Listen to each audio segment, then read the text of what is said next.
आप सब लोग जानते हैं कि 5वें विधानसभा का ये आखिरी सत्र है और 5 दिन इस सरकार के पास बचे थे पहले दिन के शोक प्रस्ताव के बाद, जिसमें इनको बिजनेस अपना करना है। यह सरकार पूरी तरह से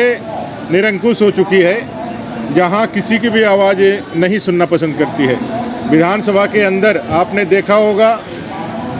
देश राहुल गांधी जी को बर्दाश्त कर रहा है बतौर एलओपी, लीडर ऑपोजिशन। देश राहुल गांधी को सुन रहा है, वो जो भी कह रहे हैं उनको सुनने के लिए बाध्य किया जा रहा है और कहा जा रहा है कि भाई अगर नहीं सुनेंगे तो देश का लोकतंत्र खतरे में पड़ जाएगा। लेकिन झारखंड में बतौर एलओपी हम लोग कुछ कहना चाहते हैं, हमारी बाइक बंद कर दी जाती है, हमको बोलने नहीं दिया जाता है और लगातार स्पीकर जो है पूरी तरह से कार्यकर्ता के रूप में अपना व्यवहार को अंजाम दे रहे हैं। बर्दाश्त की भी हद होती है, एक सीमा होती है। अंततः हम लोगों ने भी ऑब्जेक्शन देना प्रारंभ किया है स्पीकर के व्यवहार पर। जिस तरह से स्पीकर महोदय ने न्यायालय के आदेश, न्यायालय का डायरेक्शन, जिसमें बांग्लादेशी घुसपैठियों को चिन्हित करके उनका जो है सरकार को जवाबदेही तय करने के लिए दिया गया, लेकिन स्पीकर महोदय ने खुद से ये कहा कि बांग्लादेशी घुसपैठ जैसा कोई मामला नहीं है, ये सीधे कोर्ट का अवमानना है। आप भी एक वैधानिक बेंच को नेतृत्व करते हैं और वहाँ कोर्ट को आप इस तरह से चैलेंज नहीं कर सकते हैं, इस तरह से बयान दे करके। ये कई एक उदाहरण है जहाँ वो एक अध्यक्ष से ज़्यादा एक पार्टी के कार्यकर्ता के रूप में ज़्यादा देखे जाते हैं। आज हम लोगों ने कहा कि भाई आप लगातार विपक्ष के सदस्यों के आवाज़ को दबाने के लिए, उनको लय को तोड़ने के लिए, जैसा लग रहा है कि भाषण नहीं हो रहा है, कटौती प्रस्ताव पर बहस नहीं हो रहा है, बल्कि डिबेट हो रहा है, वो डिबेट करने लग जाते हैं। ये सारे विषयों को लेकर के हम लोगों ने बताया और जब स्पीकर महोदय ने हम सबको सुनना बंद कर दिया, नहीं सुना, तो हम लोगों ने आज सदन की कार्रवाई का बहिष्कार करके बाहर निकलने का काम किया। मैं एक बड़े गंभीर कल मैंने बांग्लादेशी घुसपैठ और बांग्लादेश घुसपैठ के साथ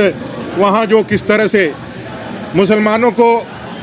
एससी का सर्टिफिकेट दे करके वहाँ उनका हक मारा जा रहा है और कई एक अनाबादी ज़मीन जो सरकारी ज़मीन होती है, एसपीटी से आच्छादित होती है, उसको किस तरह से बांग्लादेशी घुसपैठियों के द्वारा वो अपना जो है बसाया जा रहा है और उसका जो है रजिस्ट्री के बाद उसका जो है म्यूटेशन भी कराया जा रहा है, उसके विषय में बताया था। अभी एक बड़ा ज्वलंत मुद्दा है जो दलित आदिवासियों की बात करती है सरकार में। अभी चौकीदार की बहाली निकली है और पूरे राज्य के अंदर चौकीदार की बहाली में आरक्षण को शून्य कर दिया गया है एससी और पिछड़ा वर्ग के लिए।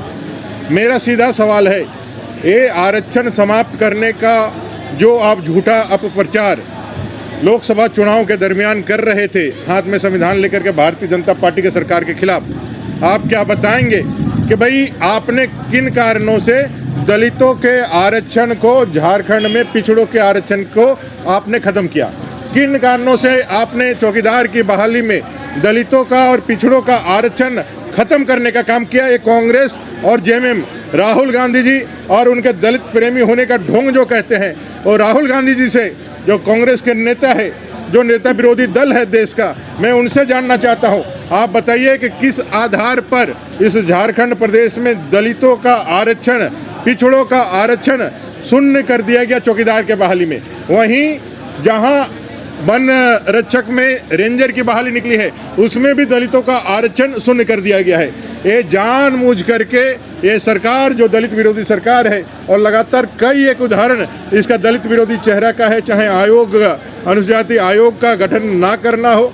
चाहे रांची के मेयर पद को जिस तरह से घोषित होने के बाद हटाना हो, कई एक वैकेंसियों में लगातार दलितों के आरक्षण को शून्य करना हो, और ताज़ा यह कार्य उन्होंने किया है, आरक्षण को सभी जिलों में शून्य कर दिया है। इसका जवाब कांग्रेस के जो नेता है राहुल गांधी जी, उनके नेता यहाँ के, और मुख्यमंत्री हेमंत सोरेन जी को यह जवाब हम लोग चाहते हैं कि किस कारण से आपने दलित और पिछड़ों का आरक्षण चौकीदार की बहाली में आपने शून्य कर दिया पूरे झारखंड प्रदेश से। धन्यवाद।